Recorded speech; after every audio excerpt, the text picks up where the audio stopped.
nonostante la pandemia e le restrizioni bisogna dare una mano a chi ne ha bisogno e dunque anche quest'anno la giornata di raccolta del farmaco è in fase di svolgimento e da ieri fino a lunedì 15 febbraio nelle farmacie che aderiscono all'iniziativa si potrà donare uno o più medicinali da banco per i bisognosi. I farmaci raccolti saranno poi consegnati alle realtà assistenziali che si prendono cura delle persone indigenti, offrendo loro gratuitamente sia cure che medicinali.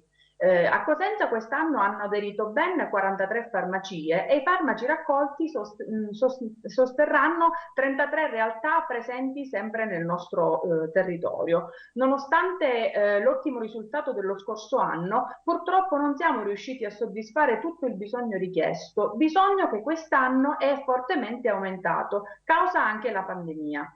La pandemia nel nostro territorio purtroppo ha irreversibilmente aggravato la capacità di cura di tante persone indigenti e a causa della crisi economica innescata a seguito di quella sanitaria, purtroppo sono tante le persone che hanno perso il lavoro, hanno chiuso la propria attività e chi era povero è stato spinto in una condizione di ulteriore marginalità. Quindi sono aumentati i bisognosi che hanno chiesto aiuto a banco farmaceutico per i farmaci da banco. È possibile andare in tutte le farmacie aderenti che espongono alla locandina e comprare uno o più farmaci da banco. Così aiutiamo i bisognosi affinché non debbano scegliere se mangiare oppure curarsi. La copertina scelta da Luca Chito, che è l'autore, coautore e poi l'inventore, il curatore di questo plot, di questa trasmissione, di questo spazio che noi dedichiamo al settimanale, a quelle che sono state le notizie più trattate dalla redazione giornalistica di TEN durante l'arco della settimana.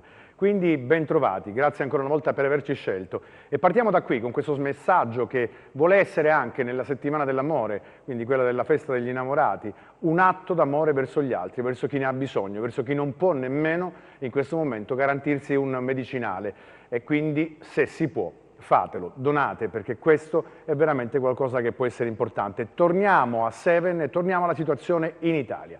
In Italia dove ci sono le varianti perché dal presumibile, sperato per alcuni Conte-ter, si è passato poi al governo Draghi. Draghi che sale al colle, dopo un paio di passeggiate ci è arrivato con la lista dei ministri, una lista dei ministri ampia, variegata, con una rappresentanza di quote rosa, che noi vorremmo vedere sempre più cospicua dal punto di vista numerico, ma che contiene tutti, volemo se bene. Insomma, ci sono un po' tutte quante le anime che rappresentano in questo momento il fare politica in Italia. Certo, è una situazione un po' paradossale, ma in un governo di convergenza, quindi di ampia convergenza, c'è bisogno del contributo di tutti e questo se l'è garantito imbarcando ovviamente tutti dentro per quello che dovrebbe essere un biennio decisivo per le sorti di questa nostra nazione, una nazione che ha bisogno di spingere sull'acceleratore, che ha bisogno di utilizzare il Recovery Fund per far ripartire l'Italia, ma soprattutto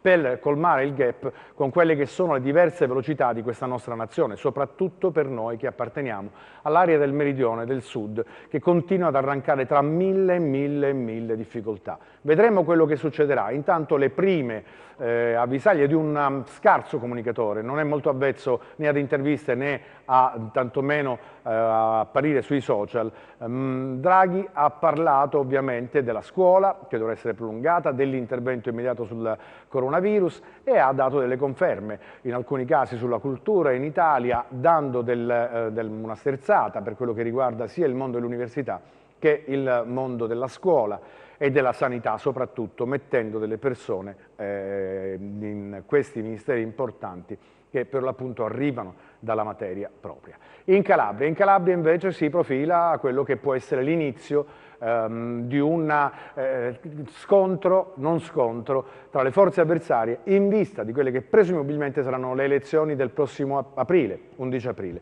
con Tanzi che ha raggiunto l'accordo con De Magistris, con Graziano che è il commissario del PD, che spinge Irto, il quale però come candidato del PD vuole ancora pensarci. Nulla arriva come segnale dal centrodestra, in attesa di ciò però continuiamo a vivere dei momenti di difficoltà. E a proposito di varianti, torniamo all'inizio, qual è la situazione in Calabria sulle varianti del Covid?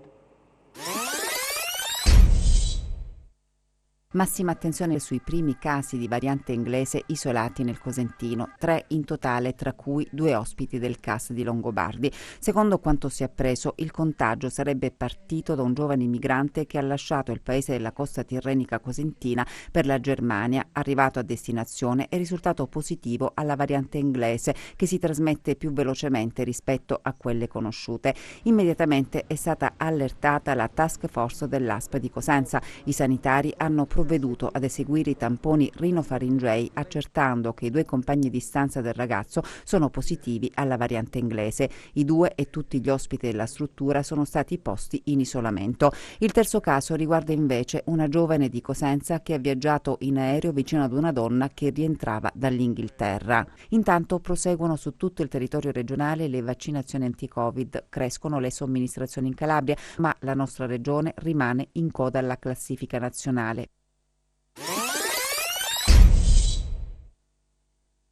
Variante inglese molto contagiosa, variante brasiliana che a Perugia ha messo in ginocchio l'ospedale, variante sudafricana, insomma il virus continua a mutare. Le varianti vanno cercate, sequenziate, si dice in gergo, operazione che nella nostra regione è in atto. È chiaro che il problema si gioca tutto lì sul praticamente il sequenziamento del virus. Bisognerebbe rilevarlo, ma naturalmente non è un problema che riguarda soltanto la Calabria, ma riguarda un pochettino tutta Italia, nel senso che il numero di rilevazioni, di sequenziamenti sono diciamo più bassi rispetto ad altre nazioni. Scoprire le varianti del virus impone accertamenti e strumenti. Sono indagini particolarmente importanti, particolarmente specifiche, quindi devono essere dei laboratori altamente specializzati che fanno questi sequenziamenti e li fanno naturalmente a regola d'arte. L'arrivo della variante inglese in Calabria, ampiamente prevedibile purtroppo, ci fa tornare indietro nel tempo i 12 mesi, quando nella prima fase della pandemia era necessario inviare i tamponi molecolari allo Spallanzani di Roma per la validazione, un passaggio obbligato che dilatava i tempi di attesa e rallentava le attività di contact tracing. A distanza di 12 mesi, per scoprire se la positività di un soggetto testato in Calabria è ascrivibile al Covid-19 classico o una variante, è necessario trasferire il tampone a Roma. Eppure, i laboratori disponibili e attrezzati per sequenziare il genoma del virus ci sono, ma devono essere autorizzati e finanziati.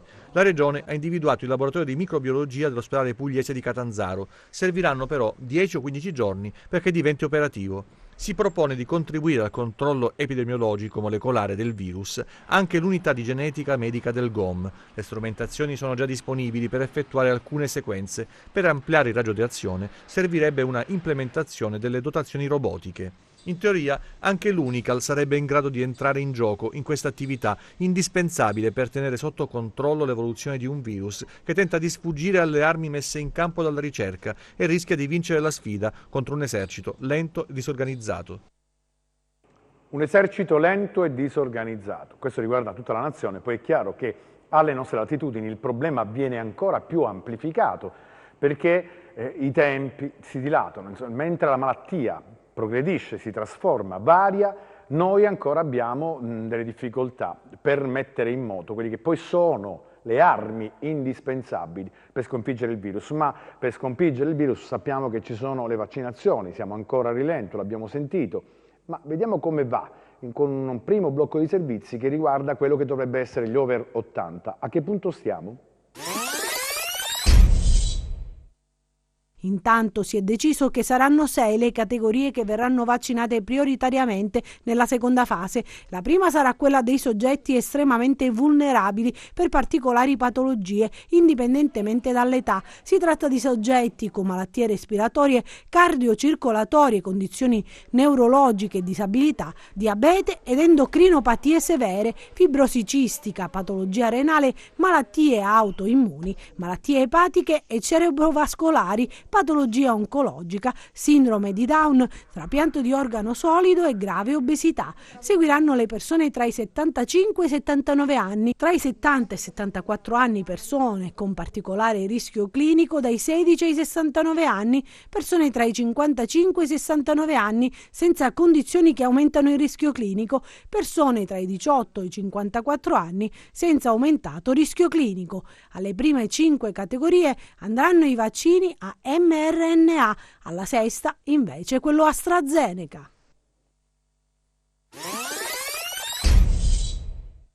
Finalmente comincia la vaccinazione degli anziani. Gli ultra ottuagenari sono 130.000 in Calabria, di cui quasi 200, 180 e più sono gli ultracentenari. Io ho incontrato negli ultimi giorni anche i rappresentanti dei medici di base, i quali si sono resi disponibili a firmare un protocollo d'intesa con la regione, il commissario ad acta, con le ASP di competenza, eccetera, per poter fare i vaccini agli ultra ottuagenari direttamente loro, cioè i medici di base. C'è un accordo di massima che prevede la possibilità di impiegare i medici di medicina generale nella vaccinazione non solo degli ultra ottantenni, ma anche di collaborare con i servizi di igiene per la vaccinazione degli altri cittadini. Ancora non siamo partiti. Il problema è così complesso in una regione orograficamente difficile come la Calabria, che è bene che quando partiamo abbiamo tutte le carte in mano per garantire ai cittadini la massima sicurezza. Abbiamo previsto che possa essere fatto preferibilmente nelle aree che saranno valutate da un punto di vista igienico e di fattibilità dagli uffici di igiene, in collaborazione con i capi distretto, con i sindaci. Capite bene che questo è... Stiamo tardando qualche giorno. Io mi sono sentito telefonicamente col dottor Belcastro stamattina, avantieri ho sentito il commissario Longo. Stiamo lavorando perché quando partiamo possiamo come Calabria fare veramente una bella figura e non essere più i terzultimi. Quindi un pizzichino di pazienza ai nostri cittadini, perché quando partiamo partiremo con la massima sicurezza per tutti. L'esercizio della pazienza, ciò che i calabresi hanno ormai dal punto di vista atavico, perché bisogna avere pazienza, continuiamo ad avere pazienza e quindi queste sono le garanzie. Avendo pazienza riusciremo a fare una bella figura, quindi noi aspettiamo che parta questa campagna di vaccinazione per gli over 80 e poi soprattutto gradiremmo dire al Presidente facente funzioni, se aiutato dai comunicatori che gli stanno vicino, riuscisse, quando fa le sue dirette, i suoi video mattutini che poi manda urbi e torbi, se riuscisse a girare il telefono, l'ausilio con cui si filma in una posizione orizzontale in maniera tale da rendere più visibile l'immagine mentre lui spiega così puntigliosamente quelli che sono i passi che quotidianamente muove per tutelare i calabresi dal virus e anche per altre informazioni. Ma a proposito di vaccinazione c'è anche l'altro file aperto, che è quello relativo alla scuola. Sentiamo. Contrastare la diffusione del Covid e consentire la conclusione dell'anno scolastico in sicurezza. Per questo il presidente facente funzione della regione Nino Spirlì ha disposto che il personale scolastico sarà vaccinato contestualmente alla popolazione ultraottantenne. Spirlì ha convocato in videoconferenza la responsabile dell'ufficio scolastico regionale e rappresentanti di tutte le sigle sindacali del settore per comunicare il nuovo programma. Per consentire le operazioni, le scuole chiuderanno per 2 settimane. La scuola si fermerà per 15 giorni dalle scuole d'infanzia fino alla scuola superiore. Le scuole saranno fermate proprio per consentire a tutti gli operatori scolastici di ogni ordine e grado di poter finalmente usufruire del vaccino. La Calabria dunque accelera sulle vaccinazioni. Ritengo, sottolinea ancora Spirlì, che tutto il personale scolastico debba essere considerato a rischio per la particolare missione che lo vede impegnato quotidianamente tra le giovani generazioni. La prima regione d'Italia ad inserire tra le persone tra virgolette, a rischio tutto il personale della scuola. Non c'è nessuna pregiudiziale nella proposta delle facenti funzione Spirlì, che in qualche modo ovviamente va nella direzione di dare un'accelerazione alle tante proposte che avevamo avanzato come organizzazioni sindacali, solo che non ci convince e ci stupisce, rimaniamo soprattutto perplessi per la modalità dello svolgimento di questa complessa fase di vaccinazione. L'idea di chiudere per 2 settimane le scuole ovviamente sembra una forzatura ingiustificata, è come se avessimo dovuto fare le vaccinazioni per il personale sanitario e avessimo dovuto chiudere gli ospedali. Io ritengo invece che ci siano tutte le condizioni per operare un significativo approccio di metodo e come eventualmente procedere sulla vaccinazione, perché bisogna anche tener conto, e chiudo, anche della volontarietà eventualmente del vaccino stesso.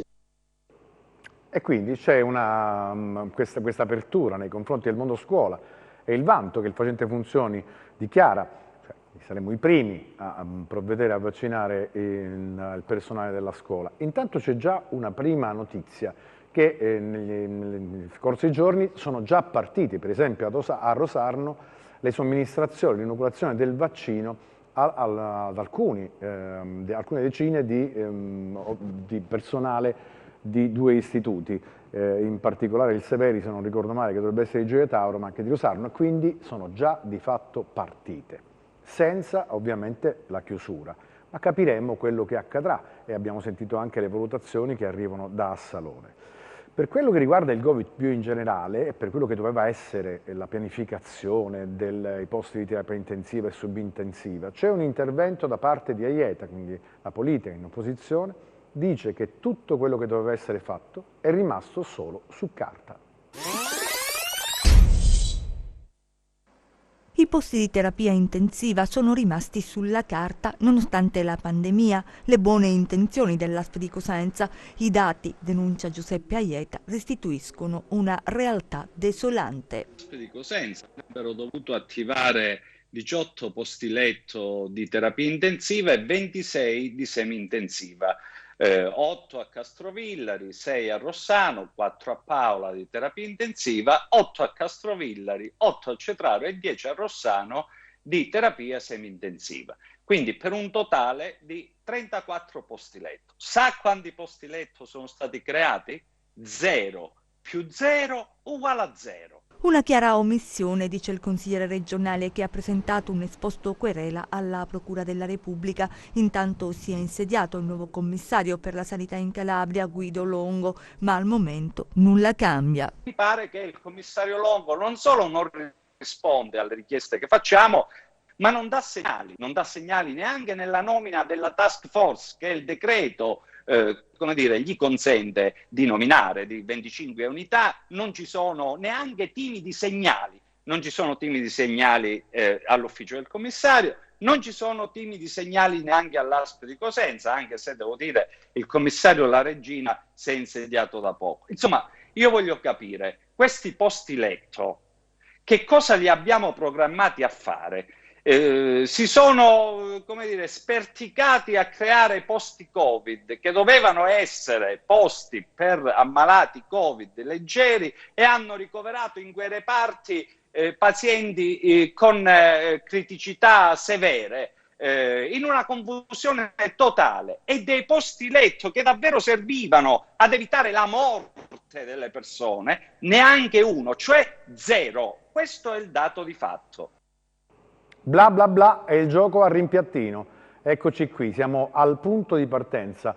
C'è il nuovo commissario, ma pensate anche un po' come si deve sentire il nuovo commissario quando è arrivato. Certo, non sta nominando la task force, ma dopo per esempio l'indagine della Procura della Repubblica di Cosenza, che ha scoperchiato questo pentolone con centinaia di milioni di euro di cifre falsate in bilancio, che rischierebbero di mandare KO in maniera definitiva quella che è il sistema sanitario regionale, non solo quello relativo all'ASP di Cosenza. Quindi ci auguriamo che Draghi dia una svolta e un'accelerazione improvvisa quanto giusta e calibrata per quello che riguarda la nostra regione in materia di sanità, perché quel decreto, se è vero che deve essere applicato anche in maniera equilibrata, se non altro. Ma visto che stiamo parlando di politica, dopo l'intervento di Aieta, avevamo anticipato in apertura le elezioni regionali del 2021. Che succede?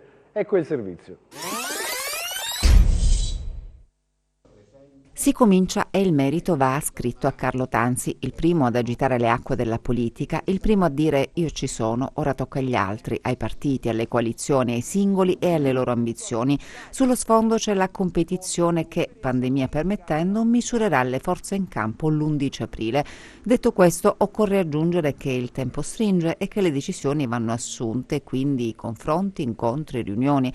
La liturgia della politica dovrà cominciare a produrre fatti. Il PD, dopo aver visto che Tanzi si è già mosso, ha provato ad accelerare pescando nel precedente Consiglio regionale, puntando su Nicola Irto, ma l'ex presidente pare sia molto titubante, se è vero che ha chiesto tempo per riflettere. La cosa non depone bene e non è escluso che si possa andare verso un no grazie. Se così dovesse essere, si creerebbe un bel problema nel partito, ma ci sarà tempo per capire. Intanto i 5 Stelle pare stiano lavorando all'individuazione di un loro candidato, ma anche qui i problemi non mancano. Molto dipenderà da ciò che accadrà a Roma con la nascita del nuovo governo e la posizione che assumeranno i pentastellati. Nel centrodestra invece tutto tace. Al momento non sono previsti incontri tra i partiti della coalizione, insomma è tutto fermo all'ultima riunione che si è svolta qualche mese fa. Anche qui si attende di vedere cosa accadrà nella formazione del nuovo governo. I soliti balletti, quindi, nulla di nuovo sotto questo cielo, perché se c'era un avvicinamento da parte di una parte, scusate il gioco di parole, dei 5 Stelle a favore della candidatura e quindi queste liste civiche che sosterranno De Magistris e Tanzi, in questo momento invece stanno pensando di individuare un loro candidato, l'abbiamo già detto, il tentativo con Irto fatto dal PD. A destra tutto tace, in attesa ovviamente che le operazioni nazionali della costituzione di questo nuovo governo, ennesimo governo che dovrà tirare l'Italia fuori dal pantano, si metta in moto e che quindi stabilisca nuovi equilibri. E allora, per non farci mancare nulla, perché questa è la chiusura di questo numero di Seven, in questo servizio che riguarda le immagini shock giunte da Tropea. Ecco nelle immagini le 3 persone arrestate oggi alla Guardia di Finanza di Vibo mentre svuotano le bare e distruggono i cadaveri. È accaduto nel cimitero di Tropea. Numerose le estumulazioni illegali eseguite, probabilmente per lucrare sui posti che in questo modo si rendevano disponibili per nuove sepolture.